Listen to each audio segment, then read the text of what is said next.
I was 19 at the time when I worked at this store. Not wanting to give too much info out, I'll just call it The Spot for now. So The Spot was basically a mom and pop run chain of, I think, 12 stores. On average, it was 2 other people per store. You and the other person would alternate days, so working literally every other day of the week, 9:30 a.m. to midnight, all day by yourself. I didn't mind it though. I kept myself busy and brought a taser with me, just in case. It was around 11:30 p.m. when I heard the basic beep notifying me someone has opened the door. When I looked up from the register to greet my rather late guest, a nauseating smell began to slowly creep up my nostrils. It was a weird, strong concoction of BO, a barn with probably way too many animals in it, and a hint of something very old and rotten. His choice of clothing rather complemented the smell. Those damn horrendously dirty boots started to flake bits of dried mud on my recently cleaned floor instantly. Faded jeans, just as bad as the boots, caked with dried mud up to the knee, also flaking shit everywhere. His red button-down flannel covered in dark stains was tucked in, clearly being the obvious gentleman that he was. His freckled face and sandy blonde hair were surprisingly clean though, like he just showered and put on all of his dirty clothes back on. "Hi, welcome to The Spot. Is there anything you're looking for in particular this evening?" I greeted with a fake smile, trying not to look bothered by the god-awful smell. He smiled and stated that he needed bed restraints and wanted to browse our selection of toys that would satisfy a more sadistic pleasure, flashing me another smile, this one being a bit bigger. I heard weird comments like that all the time, so I wasn't bothered. Yet. I figured he wanted to see our selection of pretty basic BDSM inventory. I showed him to our 3 different restraints. He picked one out and then walked over to our little stand of whips, ball gags, etc. I let him know that everything we have is out on the floor and if he had any questions to let me know. This is when things got weird. Every couple of minutes he would pick up an item and ask if we had something bigger, more invasive, more intense. Every time he asked, he wouldn't break eye contact with me, not so much as a twitch of discomfort he was clearly trying to cause. Every time I stood my ground, I would blankly tell him time and time again, "Sir, like I said before, unfortunately all of our items are out on the floor." But I couldn't stand it anymore when he asked, I think the 5th time. It was a red vinyl tarp, something you would see in your basic girl-on-girl wrestle match in baby oil. "Do you happen to have this in another color?" he asked, almost hopeful that we might actually have something he desperately wanted in the back. I told him unfortunately we didn't have any other colors almost desperately. It was 11:55 and I just wanted this guy out of my store. "It's a shame you don't have it in any other colors." He sighed, looking at me, waiting for a reaction. Hopefully if I just say something he'll be satisfied and finally leave, and I could finally Febreze the hell out of the store to cover the god-awful scent and go home. So I said the only thing I ever had to say about that red vinyl tarp to customers. I'm not a huge fan of it. Personally, it makes me think of something someone would use in a snuff film. I giggled nervously at the end when I could tell by his facial expression that he thought I said something extremely unintelligent. He then chuckled, looked at me excitingly like he was about to blow my mind with some amazing information, and I guess technically he did. "You're too sweet and young of a thing to know anything about that line of films, baby doll, but I'll be upfront with you about something. People who watch and or make those movies love the gory ones. The more blood, the better. They drink that shit up like desperately needed Monday morning coffee. So a red tarp simply wouldn't find its way in that film industry. The blood would just fade into the floor as the life fades out of the star of the movie's eyes." He paused, winked at me, and then checked his phone. I just stood there completely frozen, trying to wrap my head around what exactly I just heard. When I didn't have another second to think, he gasped, "I'm sorry, it's 12:02. You need to close, right? I'm ready to go." He made a quick dash to the register. I just instinctively followed, logging into the register to complete a transaction. I handed him his bag and his receipt when he decided to take a step back and looked me up and down. Looking rather pleased, he asked how far I plan on going into the adult entertainment business. I said I was just interested in selling toys and that was as far as I intended. He frowned slightly. It's a shame. You would be a hit as the star in the upcoming film I'm producing. I laughed nervously and said I wasn't interested and he had better start searching for someone else. He chuckled. Oh, I'll come back for you, baby doll. I don't just let pretty young things like you out of my grasp. I'll be seeing you again. And with that, he slipped out the door with me soon quickly behind to lock it. I stood there for a couple of minutes, my hand never leaving the lock, my thoughts filling my head to capacity. I began to think of reasons for why he had the dark stains on his shirt and smelled so terribly. Thinking of the smell made me realize it still reeked in here. I hastily closed down the register, scanned the empty parking lot before unlocking the door, taser in one hand and keys in the other. I got to my car safely and made it home. I worked there for a couple more months and he never did come back in, so... Creepy, most likely a snuff producer who told me how much he and his fans love blood and then seemed to openly ask if I wanted to star in his upcoming film? Let's not meet. From the age of about 12, I worked in a local shop every Saturday morning. I worked behind the counter and helped do the paper rounds. The shop also sold flowers, so I got to do a bit of that too. You get the idea.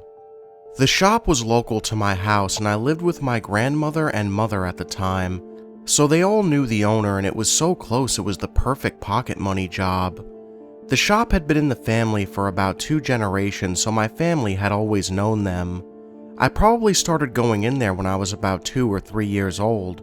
My boss was a nice guy, probably about 50 at the time, with a wife and 3 kids, all of whom also worked in the shop at different times.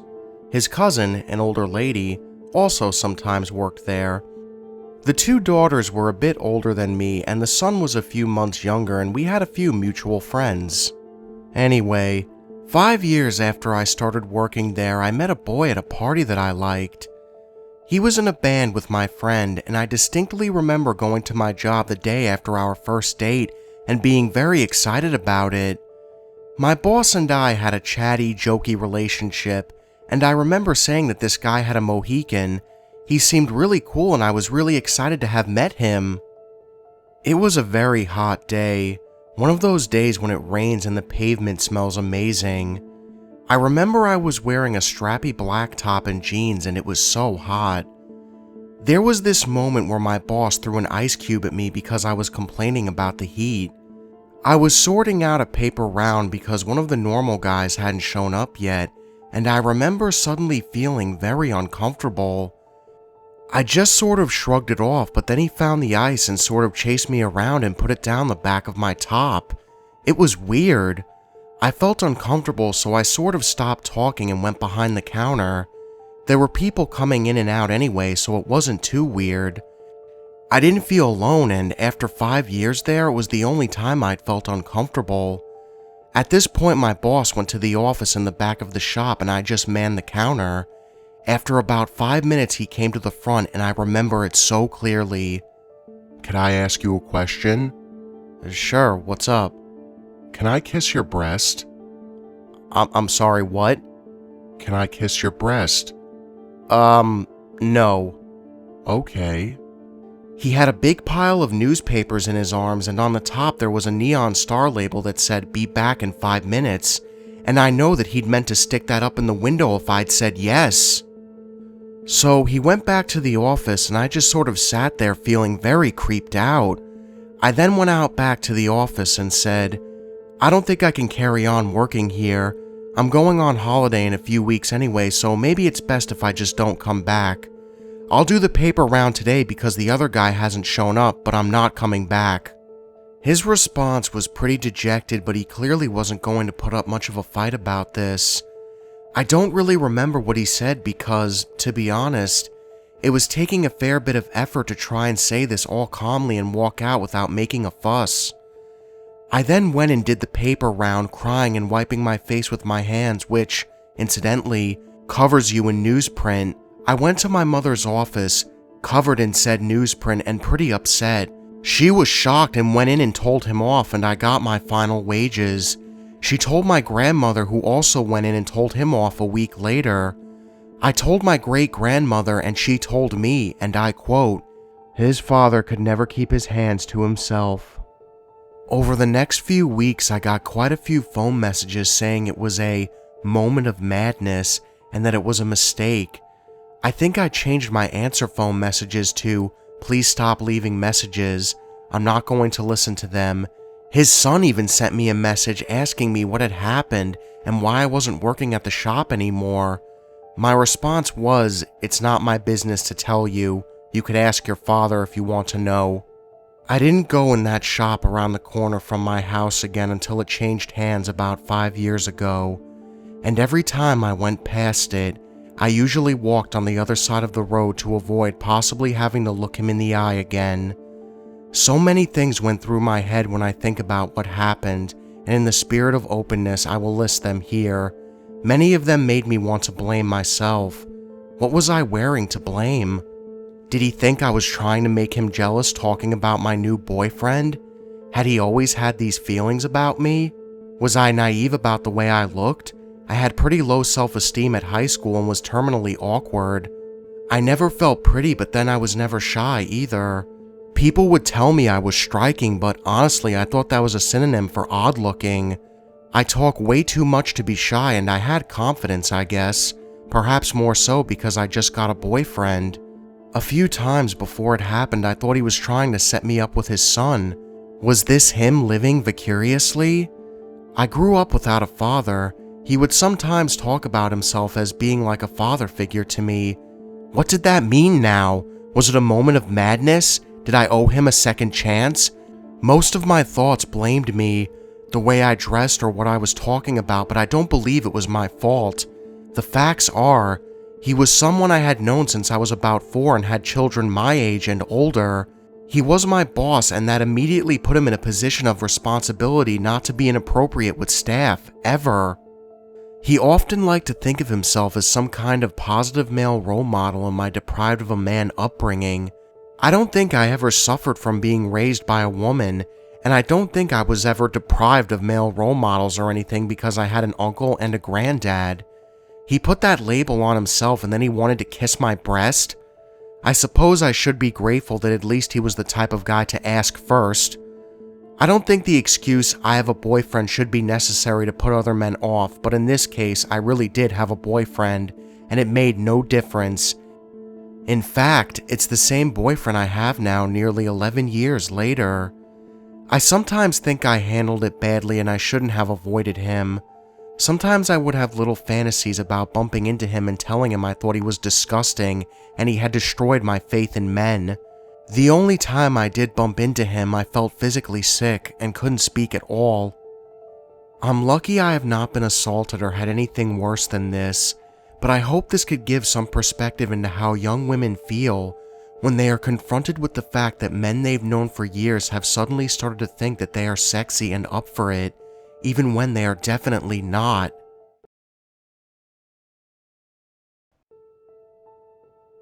I've been working nights for the last 4 years now, but for the last year specifically, I have been working nights in a store by myself as a baker.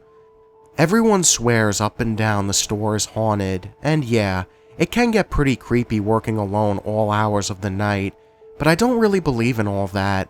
It's mostly just getting freaked out by a creepy old building. Anyways, it's a fairly safe job. There are alarm systems in the store that alert you if a door is opened, and managers call or come by to check on you. For the most part, I'm in the back of the house just baking and doing my thing. So one night, I'm doing just that, baking, listening to some music, and trying not to psych myself out about ghost stories and whatnot. I was working out of the smaller oven, which is mostly concealed from the front doors and windows by a massive cooling rack. It's not uncommon for your managers to show up unannounced because we do work by ourselves, and they want to make sure we stay productive throughout our shifts. So when I heard the sound of the door attempting to be opened, I didn't think much of it, until a second later when it stopped and I didn't hear anything else. Glancing out around the rack, I tried to see outside the window without drawing attention to myself, because as pathetic as it is, I still get a little scared if someone is going to try and break into my store one night. As a single lady working nights, you learn to be a little paranoid. So, moving on, there's no one at the door. I assume that it's just the wind making a creak and continue on baking. Fast forward a little while, it's about 2 in the morning, and I'm up front grabbing a drink from the soda machine when I notice someone standing outside. It's obviously a man, and he's looking down at something in his hands. Yeah, it startled me, but there's a bar across the complex I work in, and it just closed. I assume he walked over drunk and is on his phone or something. As per company policy, if someone is hanging outside the store at night, you're supposed to call the cops and have them get rid of the person, even though it's usually just someone using the Wi-Fi. We've been told it's a liability for the company in case that person gets robbed or hurt or whatever. So, I'm thinking, alright, if he's still there in a little while, I'll call. I don't want to be a dick and call the cops on someone waiting for a cab, you know? That was when he turned and looked up at me. He motioned for me to come to the window in front of where he was. I stood sort of frozen for a moment and then shook my head at him and walked to the back of the store where I couldn't be seen. I'm not going to say it didn't creep me out, it really did, but worthy of losing my mind over it? No. So I started to bake again and told myself it was just a drunk dude and that I needed to be on the lookout. So a couple of minutes later, I heard knocking on the front door. Knowing that we didn't have a truck coming that night and that if our managers didn't have a key they would just call the store, I ignored it, hoping he would leave on his own. At this point, I definitely considered warning him that if he didn't leave, I would call the cops. But why give someone trying to come into a closed store late at night with one chick inside a warning? He knew what he was doing, drunk or not, and after working nights this long, you learn quick that there is absolutely nothing anyone needs to say to you in an isolated area at 2 in the morning. After a moment, the knocking stopped, and I got a little worried. I texted my manager who told me to call the cops if I felt threatened and that I should keep him posted. I checked to make sure the alarm was set and tried to avoid the front of the store as much as possible. It was quiet for a while after that. I checked a couple of times to see if he was out front, but I didn't see him. About an hour passed and nothing happened. I tried to stay upbeat and focused on work. I went to go work in the small ovens again, and it was just as I was about to put some bread in the oven that I heard the knocking on the doors again, only this time it was really fucking loud, insistent and angry, so I did what any normal person would do and fell to the floor and hid. I went to reach for my phone to call the cops and realized it was charging at the other end of the cafe. I couldn't get to it without being seen because the entire front of the store is made up of huge windows. Right as I made these connections, the banging got louder. It didn't sound like he was using his hands to hit the glass anymore. It sounded like he was using something heavy to hit the doors. So, I'm sitting there cowering under my baker's table, desperately hoping this guy is just trying to scare me and not break in, or that it's my manager playing a prank on me because he knows I can get a little jumpy. Anything really to calm myself down. I ran through my options. The first thing I decided is that scene or not, I need to get to my phone. So I run, ducking the entire way, and get to it. I quickly call 911, fill in the operator, and then call my manager who tells me he will be there as soon as he can. This is about the point where all of my ovens decided to start going off, so thinking it would be good to avoid a giant fire in my cafe, I start to pull everything out I can as quickly as I can. The knocking starts to move from the front door to the other windows though, and sure enough, when I look directly behind me, he's fucking standing there with his hands cupped against the glass, and he is looking at me through the glass. That's when I nope the fuck out and hid in the back of the store. After a few minutes, I assume he gave up because the knocking stopped, and I heard the sirens of the cops arrive. I let them in, gave my statement, and they told me they had checked around the entire cafe, but hadn't seen anyone. They did tell me, however, that all the tables and chairs were knocked over out front. I let them know my manager was on his way, and they left asking me to call them if anything happened again. Unfortunately, there wasn't much else they could do. I saw them hang out for a while and they left a little later with their sirens on again. My manager finally showed up and helped me finish the bake while I told him everything that happened. The opening manager came in and asked about the patio. It was a pretty uneventful finish to a pretty scary shift. It was so terrifying to think about afterwards because it would be too easy to follow me. I felt terribly exposed and alone. The little details, like the door trying to be opened at the beginning of my shift, came back to me. Things you don't know for sure are connected, but you feel like they probably are. Maybe this guy was just super hungry or something, but it was super scary to me. Hey guys, thank you all for watching, and if you enjoyed this video, make sure you hit that subscribe button and join the Nightmare Army. I'm always looking for new soldiers in my Nightmare Nation. So guys, I hope everybody's having a great Monday today, or Tuesday technically. It's 12 o'clock now. By the time this uploads, it's going to be 1 o'clock maybe.